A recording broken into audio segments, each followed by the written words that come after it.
Bonjour et bienvenue dans ce nouveau podcast des clés de l'être. Et si l'exploration de la conscience s'ouvrait à chacun de nous? Pose-toi en ton cœur et suis-nous dans ce voyage passionnant. Aujourd'hui, je suis avec Jennifer et ensemble, nous allons explorer en conscience le sujet Ho'oponopono qui normalement devrait se prononcer Ho'oponopono. Et l'objectif est d'aller explorer ce qui se cache derrière cette pratique, cette sagesse. Jennifer, quelles sont les premières informations qui te viennent sur Ho'oponopono?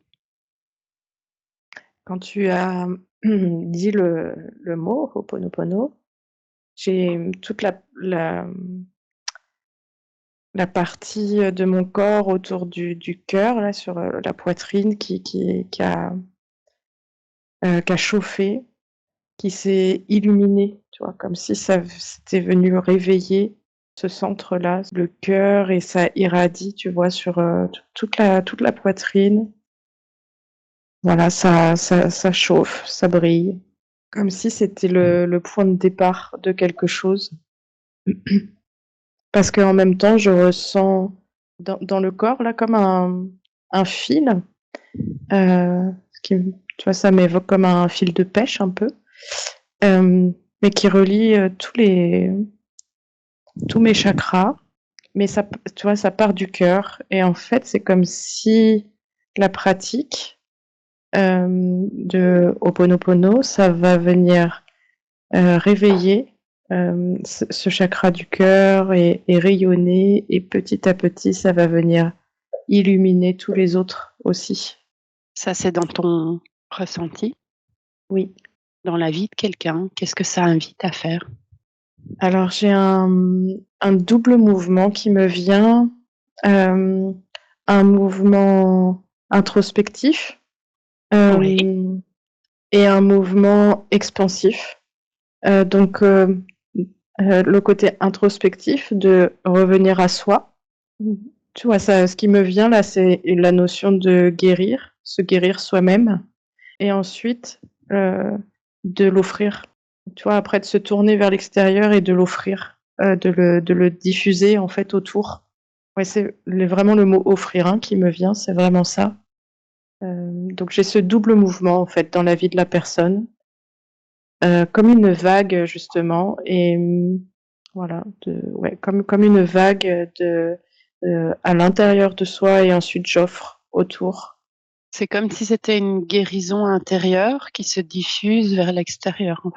En fait, c'est comme si la guérison à l'intérieur, c'est elle qui va, procéder, on va dire, à l'illumination des autres chakras, le réalignement intérieur, et ça va offrir une certaine conscience, j'ai l'impression, ou une certaine compréhension de quelque chose. Et c'est ça qu'on offre à l'extérieur. Parce qu'effectivement, il y a le côté, illumination, des énergies retrouvées, renouvelées, mais ça qui se fait, indépendamment de la conscience, de la personne, tu vois? Et donc que ça diffuse. Mais il y a vraiment un mouvement vers l'extérieur en conscience de la part de cette personne-là que j'observe. Ho'oponopono est considéré comme un outil de réconciliation, un procédé de réconciliation. Si tu regardes 2 personnes, est-ce que l'introspection d'une des 2 personnes suffit à la réconciliation? Ou est-ce que, chacune des 2 personnes qui sont actrices de cette possible réconciliation, actrices du problème initial, doivent chacune faire une introspection? Quand tu m'as posé la question, ça m'a dit: «Tout commence par soi». Ça a été la 1re, réponse que j'ai eue, et ensuite ça m'a montré, si tu veux, que, les 2 cas de figure que tu présentes, c'est-à-dire une seule personne, a ce mouvement d'introspection, de guérison intérieure pour partager, offrir autour, dans le sens de la réconciliation, et ça me montre l'autre en face, donc qui peut effectivement, sans elle faire d'introspection, être touchée de ce mouvement extérieur, de ressentir en fait, comme si elle recevait, cette énergie de guérison que la personne a eue elle-même, et du coup, bah, ça peut suffire à réconcilier. Mais comme il y a quand même le libre arbitre de la personne de l'autre côté, c'est pas une valeur sûre pour autant, tu vois? Mais par contre, la personne, elle, qui aura fait le mouvement d'introspection, intérieure, cette guérison d'elle-même et ensuite, offrir, quel que soit en fait le résultat en face avec l'autre personne qui n'a pas fait cette introspection, elle, elle aura guéri. Elle se sera réconciliée en fait avec elle-même, avec la situation, tu vois? Et donc le processus en fait, il aura fonctionné quand même, même si le résultat visible, j'ai envie de dire, ne se perçoit pas forcément. Et en fait, ce que ça me montre aussi, c'est que si par contre les 2 personnes font ce mouvement d'introspection, puis ce mouvement d'élan vers l'extérieur, dans le sens d'une réconciliation, bah, c'est exponentiel en fait. C'est-à-dire que non seulement chacune individuellement, gagne cette guérison, cette réconciliation intérieure, mais en plus, entre elles 2, bah, du coup, l'énergie qu'elles s'offrent, c'est exponentiel, quoi. C'est vraiment, c'est magnifique. OK. Est-ce que cet outil, de réconciliation peut s'utiliser, individuellement, je vais dire, sans conscience de la problématique? Genre, j'ai un comportement, qui ne me plaît pas, mais je comprends pas pourquoi il est là et il y a peut-être une blessure ancienne, dans mon inconscient. Est-ce que simplement en suivant la pratique, je peux me libérer, me guérir? Alors ça m'évoque le cœur à nouveau, mais cette fois-ci dans le sens de la sincérité. Donc ça me dit oui,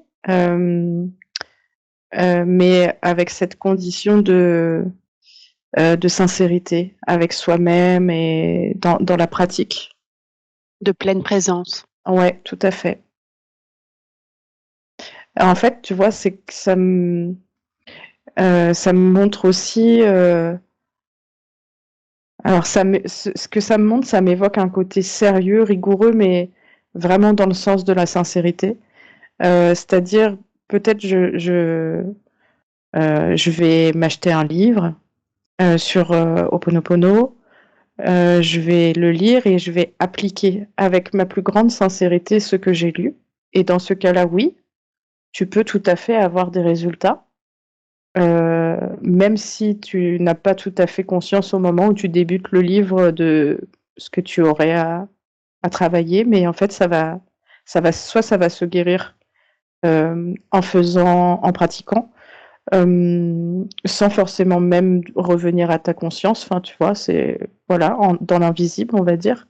Et puis il y a d'autres choses qui vont venir à toi, ça va tu vois? C'est comme si, en fait, cette pratique, ça t'ouvre, si tu le fais sincèrement, ça ouvre ton cœur, ça ouvre, tes ton esprit, ça tu vois? Et du coup, ça ce dont tu n'avais pas conscience au préalable va venir à toi et tu vas en prendre conscience et tu vas pouvoir l'accueillir et tu vas pouvoir travailler dessus. Mais le point de départ, c'est, avec quelle sincérité, avec quel cœur je mets en pratique. Parce que par contre, il y a plein de gens qui peuvent aussi acheter ce livre et juste lire le livre, être touchés de ce qu'ils lisent, hem, mais du coup là, il y aura pas d'effet, particulier, tu vois? Ça va pas guérir, ça va ils seront juste touchés par ce qu'ils ont lu, tu vois? Mais Donc ça veut dire je souffre par exemple une angoisse qui est un comportement, qui m'est difficile à vivre. Je peux, hem, pratiquer, on va dire, cette spiritualité avec sincérité et guérir de ces angoisses? en fait, ce que ça me dit, c'est, que ça amènera en fait, c'est comme si ça amènera sur ton chemin ce qui est bon pour toi. OK. Et donc du coup, si la pratique de Ho'oponopono est suffisante, effectivement, ça va pouvoir guérir. Mais si, il y a besoin d'un complément, Ça amènera sur ton chemin le complément qui sera bon pour toi. Ok, Tu vois? Voilà, voilà. super. Par exemple, tu auras un psychologue qui se met sur ton chemin. Par exemple, tu vas Ouais, entendre parler d'une méthode, d'une nouvelle méthode de sophrologie, je sais pas, et puis ça va. En fait, ce que ça me montre, c'est que ça va vraiment ouvrir quelque chose dans ton cœur, euh, qui fait que c'est comme si plus tu vas pratiquer le Ho'oponopono, et plus tu vas être dans l'élan du cœur, et tu vas te connecter à cet élan du cœur, et c'est comme ça que tu reconnaîtras la méthode complémentaire dont tu pourrais avoir besoin. C'est-à-dire que potentiellement, tu vas passer devant un écriteau psychologue, ça va rien te faire. Mais par contre, tu vas entendre dans le train quelqu'un qui partage son expérience d'une nouvelle méthode de sophrologie et tu vas sentir dans ton cœur que là, ça vibre quelque chose. Tu vois, et c'est comme si, en fait, la pratique de... Et donc, du coup, tu vas t'y intéresser, tu vas faire tes recherches et tu vas essayer, tu vois. Et en fait, c'est comme ce que ça me montre, c'est ça, c'est comme si la pratique du Ho'oponopono, ça t'invite à ça, en fait, à vraiment te reconnecter en ton cœur et reconnaître l'élan du cœur, reconnaître les vibrations du cœur, l'amour, tu vois, vraiment l'amour pour soi et du coup l'amour pour les autres euh, et voilà. Et donc c'est comme ça que du coup, petit à petit, bah, tu vas trouver dans ta vie, les tu vois, clés. les clés et les directions à prendre qui te sont propres, en fait. Mhm. C'est une reconnexion, vibration de son corps, une pleine présence à son corps Mm. et pouvoir être euh, en ouverture par rapport à tous ces petits éléments de l'intuition qui sont là au quotidien. Donc cette Oui, pratique t'invite à te reconnecter à toi-même. oui, c'est ça. Mm. Ok. Ce que je te propose maintenant, c'est d'aller à l'origine de cette pratique. C'est quoi l'histoire qui se cache derrière Ho'oponopono? Alors, j'ai Comment le est... mot Oui, ancestral qui est là. oui, Alors, c'est marrant, c'est comme si là, j'étais à un moment, tu sais, avec un village, je sais pas trop où, mais où dans ce village, tu as un peu quelqu'un, un sage, tu vois, quelqu'un qui est reconnu par le village pour sa sagesse. Euh, et voilà, ça m'amène à ça, en fait, euh, comme si la pratique de Ho'oponopono, c'était vraiment euh, devenir ce sage-là, euh, ce sage reconnu par le village, tu vois. Je sais pas comment te dire. ok. Donc c'est un sage qui était dans un village qui était inspirant Oui, et qui qui a était transmis sa sagesse. exactement, qui était inspirant, de bons conseils. Et en fait, c'est comme si ce sage, il avait appris aux gens du village à devenir eux-mêmes des sages. Donc effectivement, il a transmis quelque chose et du coup, bah, de génération en génération, les gens ont transmis cette sagesse, cet enseignement. Ouais, c'est ça que ça me montre en tout cas. Et lui, d'où avait-il sa sagesse? D'où venait-elle? C'est comme si ce sage était connecté à plus grand, tu vois, à quelque chose de divin. Il avait une conscience des choses, tu vois, exacerbées, quoi. Et donc il avait, c'est ouais, c'est ça. C'est comme si il avait accès, tu vois, tout en étant dans la matière, tout en étant là sur Terre, une ouverture ou une ouverture à sa conscience supérieure, oui, à quelque chose de divin, et donc Et c'est par là, c'est par ce canal, tu vois, là, ça me montre une image de ce sage avec comme un tube lumineux, tu vois, au-dessus de sa tête qui part comme ça dans l'univers. Et c'est comme si, du coup, cette hyperconnexion, bah, il recevait des informations par ce canal-là, il recevait bah, sa sagesse vient de là, en fait. Et c'est, voilà, ça montre que c'est quelqu'un de ouais, très connecté au divin, je sais pas trop. Donc, Ho'oponopono, c'est une sagesse polynésienne et on dit qu'elle est reliée à l'esprit Aloha. Comment cette information résonne en toi par rapport à ce que tu as vu jusqu'à présent? Oui. Et en fait, enfin, ça résonne juste.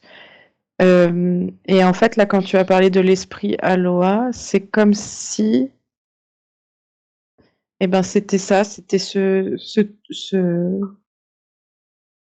divin, tu vois, mais qui pourrait être aussi qu'on peut, ça peut être la terre-mère, ça peut être, tu vois, ça peut être tout un tas de choses, mais en fait, ça, c'est la retranscription humaine, on va dire, qu'on en fait. Mais ce que je perçois, c'est que cet esprit Aloha, tu vois, moi, ça a illuminé encore plus ce canal que je voyais au-dessus de la tête là, du sage.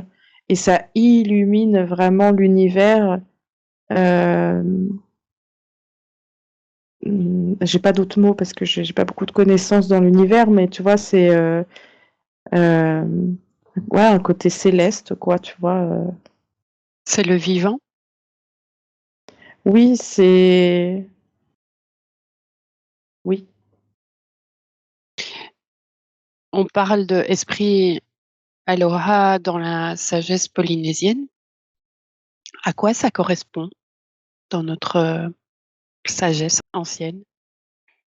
Alors ça, ça revient à ce que je te disais juste avant. Là, tu vois, ça m'a montré, par exemple, d'autres civilisations qui vont nommer donc cet esprit Aloha, qui vont le nommer Gaïa, qui vont le nommer. En fait, il y a plein de dénominations différentes, mais ça tout parle de cette même chose, qui est cette conscience Absolue. absolue. Ouais. Ok. Donc cette sagesse se retrouve un peu partout dans le monde. Et ici, elle nous est venue par la sagesse polynésienne.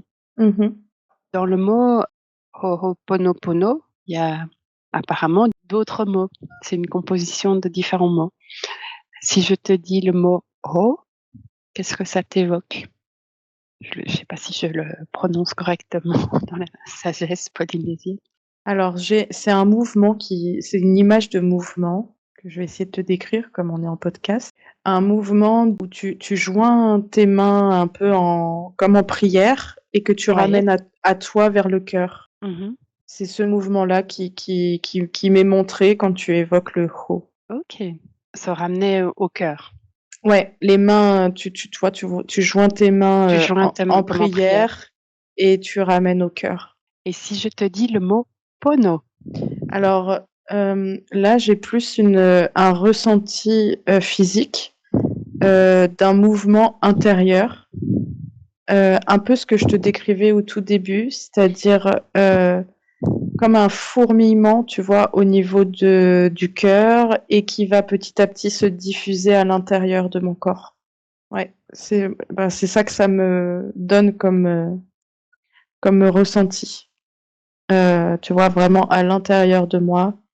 Ces fourmillements dans la partie du cœur qui se diffusent dans le reste de mon corps. Qu'est-ce qui fait qu'on le prononce deux fois? Pono, Pono. Ce que ça me montre, c'est que donc la deuxième fois, tu vois, ça m'a montré l'image donc d'une personne, comme si on était reliés de façon invisible, tu vois, ensemble, et que ce fourmillement que j'ai ressenti à l'intérieur de moi, hop, tu vois, ils marchent sur ce petit fil invisible qui nous relie et ils vont venir se mettre à l'intérieur de la personne en face. Et petit à petit, pareil, fourmiller d'abord au cœur, et puis petit à petit s'étendre dans son corps à lui. C'est ça que ça me montre. Donc dans Ho'oponopono, le ponopono amène à la relation à l'autre. Ouais, c'est soi et les autres, quoi. Super. Maintenant, je vais te dire les 4 mots bien connus de Ho'oponopono et tu vas ressentir leur vibration de façon générale. Dans un prochain podcast, nous irons voir chacun de ces mots. Aujourd'hui, je t'invite à ressentir chacun de ces mots de façon générale. Et donc, ces mots, c'est désolé, pardon, merci, je t'aime.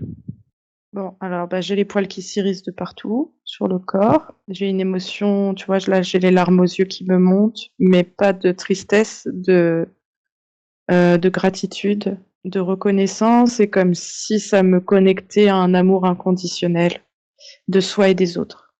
Et c'est très émouvant de se connecter à cette gratitude et cet amour inconditionnel de soi et des autres.